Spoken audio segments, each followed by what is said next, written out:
The first whisper of a spring wind gets my itchy foot going. It's April, and I'm mindful that around March or April I'm usually out on a jaunt. This wasn't ever something I planned, but I have noticed that while I can take to my boots pretty much any time, I'm more compelled during transitional seasons. But I'm not the only one whose normal routines have been suspended, so I just want to thank you, especially now, for making this podcast a part of your outbreak survival strategy. And now, Lapped by Larry the Cable Guy, Part 1. The coverage of the tent city that had grown up around the Walmart parking lot in Williston, North Dakota, caught my attention. Not only because it was a tent city. Fracking had taken off in that corner of North Dakota, which had been and still is an oil mining area since the first wildcat well on April 4th, 1951. Williston sits on the Williston Basin, which includes the Bakken Formation, an oil-rich pocket that is still producing and, by conservative estimates, will for quite a while. So it had been a boomtown for a long time. But now there was fracking, and people were going to go up to Williston to get their piece of it, or at least get paid getting a corporation their piece of it.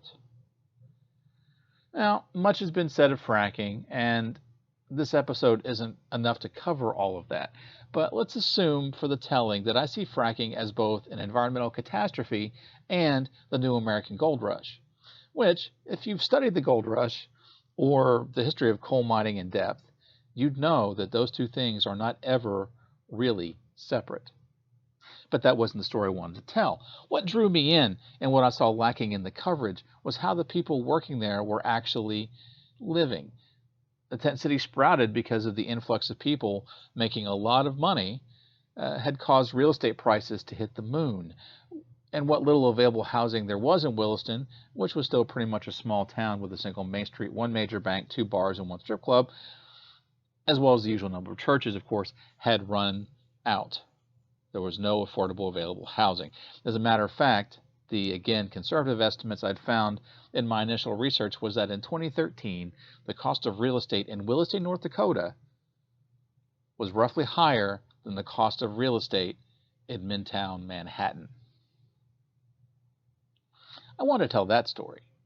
I wanted to know how people were creating a life for themselves in the midst of this boomtown that had exploded.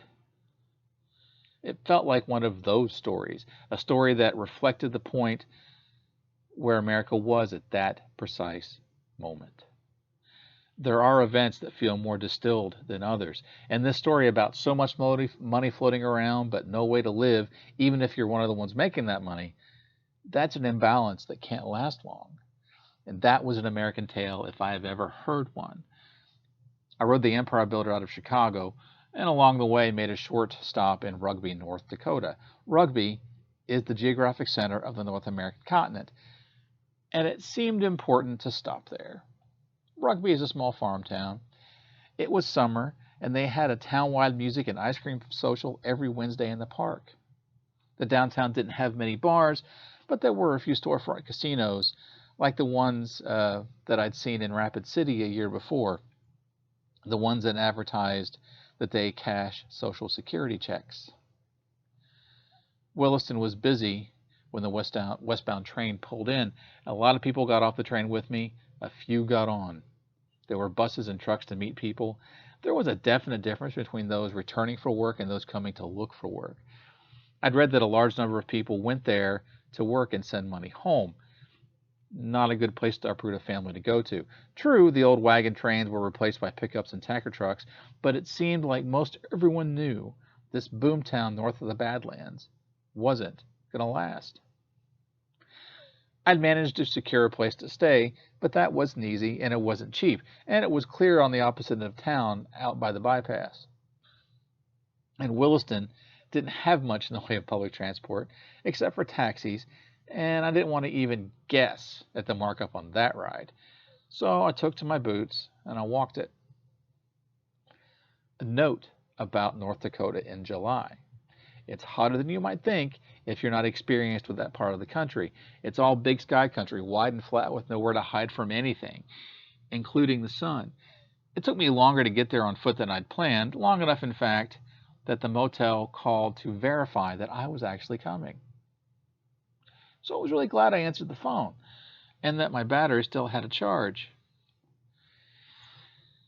That first strip club and bar I walked by straight out of the train station, almost directly across the street from the municipal building, both had signs posted that specifically banned bags, backpacks, and instrument cases.